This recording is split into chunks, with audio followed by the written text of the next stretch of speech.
I'm Kusha. And I'm Rajiv. And in this week's episode of Policy and Chill, we're going to be discussing the floods in Malaysia. So in the last 1 week, a lot of different places in Johor has been hit with bad floods. People have had to evacuate their homes, move to centres where they can be kept safe and dry. And this has been something that's been ongoing for Malaysia. And in fact, it's not something that has started in the last 3 to 4 years. It's something that has been a constant problem for the previous decades of this country. Flooding in the East Coast was pretty normal. People in the East Coast expect floods to come in December. So flooding is not a problem that is new to us. It's something that's been going on. But can you tell us more about all the different kind of floods and how it happens? All right, so there is natural floods that happens. If you you mentioned just now in the East Coast, they're used to floods happening at the end of every year. It's somewhat routine for a lot of them. So depending on where you are in the country, your geographical terrain, if you're low-lying and if the nature of your terrain is such that it's a flood-prone area, it just means that whenever rainfall comes in your area, the water takes time to release and you will experience floods. So some people experience natural floods. I mean, they've been flooding for decades. Some people have not experienced floods naturally, but start to experience floods because of climate change. So what happens with climate change is the rainfall pattern changes, and the change that will cause floods is when rain comes down faster and heavier in a short time of period than it ever has in the past. So when the rain suddenly comes, when the rain comes slowly throughout the year, the water disperses through all the rivers nicely and it doesn't flood. But when the rainwater comes very fast in one day, what will normally come in 1 month, then the water cannot disperse through the rivers as it normally would maybe 20 years ago, and it causes floods. So these are the climate change related floods that some people are facing. Then the third kind of floods is to do with urbanization, because when we develop areas into human habitation, we build towns, it changes the terrain. So where does the water go when it rains? A lot of water is caught by trees. The leaves hold water, and one leaf may not hold much water, but cumulatively in a forest, a lot of leaves hold a lot of water. When these trees get cut because of urbanization, roads, buildings, the source of holding water goes away. And when this rainwater hits concrete, it will straight away run off. So the surface runoff is very real, is very fast. When the water hits a building, hits the road, hits a pavement, it just runs off into the drain, and then it runs off into the river. So it doesn't hold the water back. The leaves are not there to hold the water back. Besides leaves, the soil holds the water. When you don't have concrete, the rain that goes into the soil holds water before it gets released, before it flows away naturally, but it doesn't run off the surface. So the surface runoff in an urban area, it's got to be so much more faster than the surface runoff in an undeveloped area. So even if it's undeveloped, it could start flooding when it didn't flood last time because rain comes on faster. But what more if there's urban development? Not to say urban development is always bad. If we manage urban development properly, we have sufficient retention ponds, we manage the rainfall, the surface runoff properly, we don't need to live in floods. But with the climate change, so some of the planning in urban areas have to change. For example, Subang Jaya didn't flood from the 70s when it was first built until recently, the last few years. Subang Jaya never flood because Subang Jaya has a lot of monsoon drains that are able to hold the water off. It has retention ponds, and that was sufficient for 4 decades.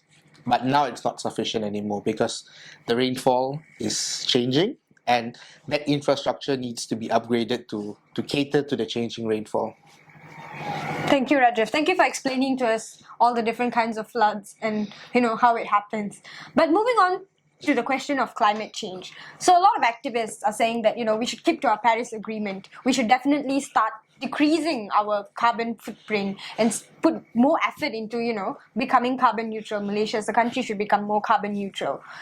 And so basically carbon footprint causes climate change causes all the other things. Like flooding is just one of the many effects of climate change on us. Do you think as a country we should be focused on this? Should we be focused on making sure that we become a carbon neutral country and reducing our carbon footprint? To be frank, from the bottom of my heart, yes, we need to be carbon neutral.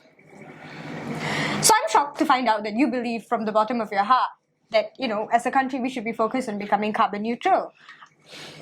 But yes, tell me more. Why do you feel so? Why do you feel that? Well, the world needs to change. The world is emitting too much carbon, and that's why we have climate change. I think that is no longer scientifically in dispute, unlike decades ago. And today we recognize that we need to cut our carbon emissions in order to bring climate change under control. We have set targets. The Paris Agreement has set various targets for different countries, and Malaysia should play our part in fulfilling those targets, because the world is not going to change if everyone is going to point fingers at somebody else and says, you do it, not me. You do it, not me. There are so many ways to calculate who was responsible. You can go historically and say the white people were responsible because they industrialized the world. They should take action. You could say China and Russia should be responsible because today they are emitting a lot. What about third world countries who are emitting but previously did not emit because they are only now industrializing today?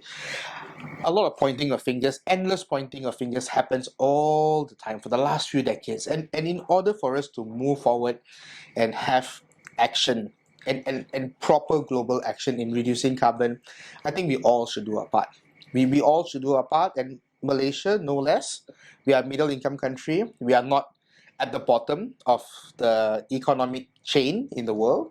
I think we should step up and say we'll do our part, and then as we do our part, we should call out on other countries who are not doing their part to also do their part. Now, many countries are doing their part, especially European countries. Among the strongest to push for net zero by 2050 or any other timeline. Different countries have different timeline, but net zero by 2050 is one of the most common targets. But there are many other countries who are not pushing for this. So the more countries that get on board, the more likely we are in getting the other countries on board. And we need to circle the whole world. Everyone needs to get on board because it's just one planet. And if 25% of the planet does their part and 75% of the planet doesn't do their part, we're not going to fix climate change, and we are all going to suffer the effects of climate change together. Okay, so I have a completely different opinion from Rajiv. While I agree that we should all do our parts, Malaysia is a very small country. Our carbon emission is only 0.7% of the world's carbon emission. So even by going carbon neutral, we're not truly moving the needle on anything. And it's very expensive to invest in technologies that promote carbon neutrality, to force our businesses to be more carbon friendly. While I think we should definitely take opportunity and increase our solar farms so that we can attract green European companies to set up their Asian base in Malaysia, I totally support that, because that brings economic growth, that also brings us green energy. But at the same time, I think that our resources are limited. The government has a limited amount of money to spend. And when our resources are limited, and for example, let's say the government only has 5 billion ringgit to spend on climate change, in my argument, I would say spend all that 5 million on adapting for climate change. We're a country that's going to sink if climate change happens to us. Instead of spending money trying to become carbon neutral, that does not change the needle on a global level, I would argue that all that money should be spent on adapting for climate change. Examples of adaptation methods. We should always ensure that our MRT stations are walk up and walk down, so that the flood waters can never enter down the underground stations. It should always be a few stairs up and a few stairs down. How much will that cost? The construction of that 5 stairs up and 5 stairs down. We should be putting that in all our existing infrastructures. We should be researching rice. If the temperature rises by 2 more degrees, we will not have rice. We should be pioneering this research for rice. Taiwan and Thailand are already started with their rice research programs, and as Rajiv has rightfully pointed out, in 2 more degrees we will find rice seeds to be planted else. Like, we'll find rice seeds that can plant and grow in that 2 more degrees. I think absolutely. I mean, this and is... so, forgive me when I'm shocked that you said we should be putting efforts into carbon neutral. And yes, it's all our world, our part, our society. But my argument is that Malaysia is a small country that's going to sink. I've never felt it was one or the other. You've heard me before, and hence your shock, that I've always been advocating adaptation. Adaptation is when we prepare our agriculture, in our industries, towns. our coastal towns, not just our coastal towns, our cities, like PJ. PJ is so far from the coast, but if PJ does not do sufficient infrastructure work, PJ will also be filled with floods, like Kajang is. Yeah. So we also need to ensure that our urban centers, which are far away from the coast, have sufficient infrastructure upgrades. So a lot of adaptation needs to be done in this country, and I've advocated for the last 10 years now. And for me, this awakening happened more than 10 years ago when I attended my first ever climate change conference. And it was an awakening to realize that a country like Malaysia really, really needs to focus on adaptation, to make sure that our country is ready for the changes that are going to happen, because the world is not taking enough action. Like I spoke earlier, the world needs to take action. We need to do our part so we can also be part of pressuring the rest of the world to take action. But that tells you something, that the world isn't taking enough action. The temperatures are rising, global temperatures are rising, the ice caps are melting, and climate is changing. And we need to prepare for that. We really need to put our money there. But that doesn't mean that we only do adaptation and let the mitigation slide. I think we also need to do our mitigation part. And a lot of mitigation that we can do actually don't cost much money. For example, embarking on solar. To a large extent, the first rollout of solar will actually save money for us, not cost us more money, because our grid can withstand quite a bit of solar before we need to go into massive grid upgrades. See, I'm totally for this. I'm totally for mitigation exactly, plans that don't take away money from the that's exactly what I'm from the talking adaptation about. That's plans. exactly what I'm talking about. And let's move out of electricity. Electricity is one of the strong areas of carbon emissions. Let's move into forest conservation. We need to get started and take seriously forest conservation. Now, I know a lot of people make a lot of money as timber tycoons and as sons of timber tycoons, but we need to ensure that we do sustainable logging and sustainable forest management to ensure that from a climate standpoint, we maintain our efforts towards reducing carbon emissions. We need to look at how we manage waste and our landfills. And these are things that we should do, we can do towards our part in reducing our carbon emissions towards net zero. But another huge chunk of that carbon emissions in this country happens in transportation. And as long as we drive cars that use petrol and use trucks and buses that use diesel, we have a lot of emissions there. And those emissions can be tackled. Now we see the world moving into electric vehicles, hybrid or full battery electric vehicles, and Malaysia must be ready for it. Our charging infrastructure should be put in place. So all of these are not going to take away money from adaptation, but we must make the environment conducive that all these technological changes that are happening in other countries also happen in Malaysia. We cannot have the situation where Tesla was already selling lots of cars in China and America in the last 10 years, but only recently got approved to set up operations in Malaysia, only recently coming into Malaysia. They should have been here 10 years ago, selling cars 10 years ago. To be honest, we have failed them in creating an ecosystem. Correct. So these are the things that we should do towards moving towards net zero. Now, not net zero next month, not net zero next year, but net zero in 2050. It's still a long way more. It's 2023, 2050 is a good 27 years away. We need to move in that direction. The next huge step that we should take is hydrogen. Our lorries and our buses could transition from diesel to hydrogen. And this is already happening in Korea and Japan. And these infrastructures could happen in Malaysia. Europe and Australia are demonstrating that hydrogen production, when done at scale, is driving prices down to the levels of diesel.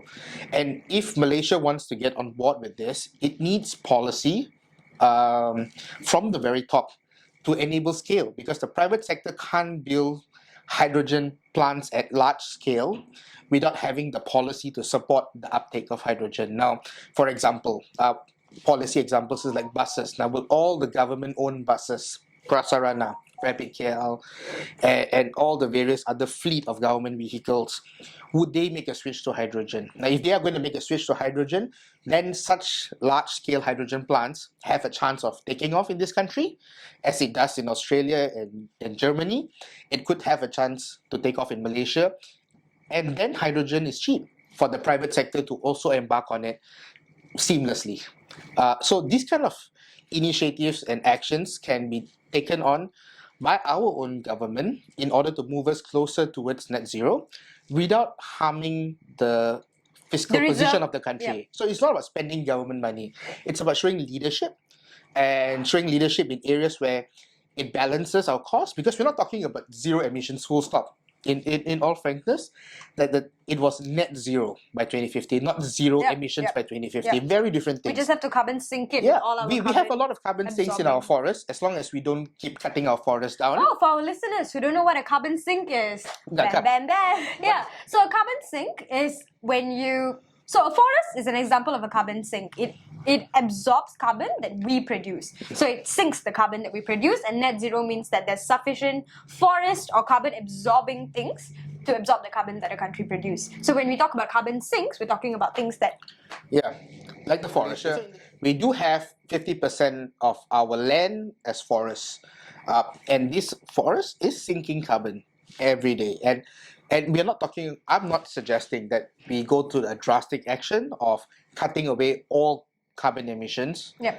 There will be some petrol cars on the road. There will still be some diesel operated vehicles. Our power supply will not be 100% carbon free Yep.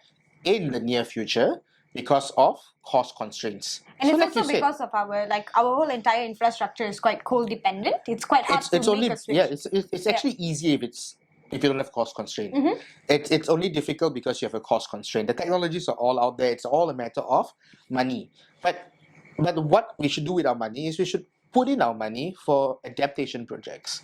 We need to make sure that our paddy fields are ready for the change.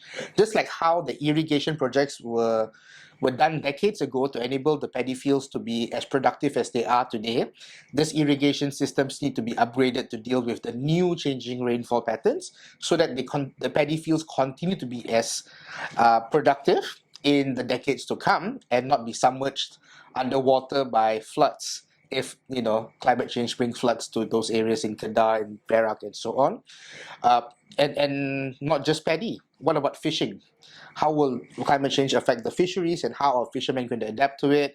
Our cities, how are we going to adapt our cities so that we are not facing floods 5 times a year? We're not facing major floods like we did. Okay, so yeah, that's on a government level. But for us, in our constituency, we have the 1,000 Trees initiatives where we encourage people to plant we encourage people to plant trees in their house compounds. So hoping that this will act as carbon sinks to the carbon that they emit every day. And in fact, when the tree is growing from a 1 feet tree to a 5, 6, 7 feet tree, that's when it absorbs the most carbon. So we give out our little 2 to 3 feet trees. Yeah. And encourage people to grow it here in Petaling Jaya, and that is one of the initiatives that we do. We also have our and it actually has a multiplier effect, because it's not only actually sinking carbon, it's creating awareness that we should be conscious. When you're conscious, you'll start doing other stuff, like for example using a multi-use cup rather than using disposable plastic and paper cups. We use this for our drinks. That is more like on an individual level what you can do. So like we're helping to bridge that gap with our constituents. Like ordering a tree or like buying a tree on their own is about 100 to 200 ringgit per tree. But with our initiative, if their compound can afford the space to plant 5 trees, they are able to jump on it. So we are bridging the gap and trying to make it easier to be climate friendly, and we call upon all the other offices in the country to start helping their constituents bridge this gap through various initiatives that they can also be doing. For example, our recycling initiative, we encourage people to separate their waste from home. We make it as simple as possible. There's also one with the cash incentive. And yeah, from a constituency office, we are doing as much as possible to help it and make it easier to be climate friendly. Yeah, so on an individual level, you can do what you can do within your house to make yourself and make your life more climate friendly. On the corporate level, look at your workplace. What can you do as in your company? What can your company or organization do in their operations to become more climate friendly? And as a government, we need to continue to strive to reduce carbon, but not just that. That's not enough. We also need to be part of advocating the rest of the world to do it. And that's something that Malaysia could do more, because there are many countries who are really dragging their feet on this, and Malaysia could do more. I want to see Malaysia doing more, and us making our own steps gives us the credibility to push others to make their own steps. Honestly, when you thought we should be carbon friendly, and I was thinking, why should we be carbon neutral as a country? What could be the reason? You know what I thought? I thought you thought it'll help our trade and investments. Like if It we will. become more green, then Actually- we'll attract foreign investments. And I thought that we were going in that tangent, and then you gave us we are all citizens of the world. It's a responsibility together. And I was like, oh, I'm such a bad person for not feeling like that. It's real. It's real. Yeah. It will help trade and investment because a lot of companies are going to be sensitive towards their global emissions Yep. in the years to come. There are companies who already are sensitive today, like Facebook, Google, IKEA. Microsoft, IKEA. They already are sensitive today, but many more companies are getting more sensitive, and their presence in Malaysia will depend on whether they can operate here in a carbon neutral manner. In And- fact, if we have all this solar infrastructure and major solar farms set up, this will attract their warehouses and their manufacturing for the Asian It hub will. to be in Malaysia. It And will. this is a huge opportunity that I call on our government to not let it slide, because it's something that we should be doing today to attract these investments in.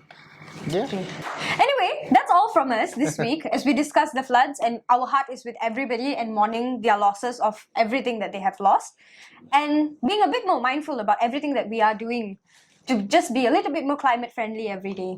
Thank you, everyone. All right. See you next week.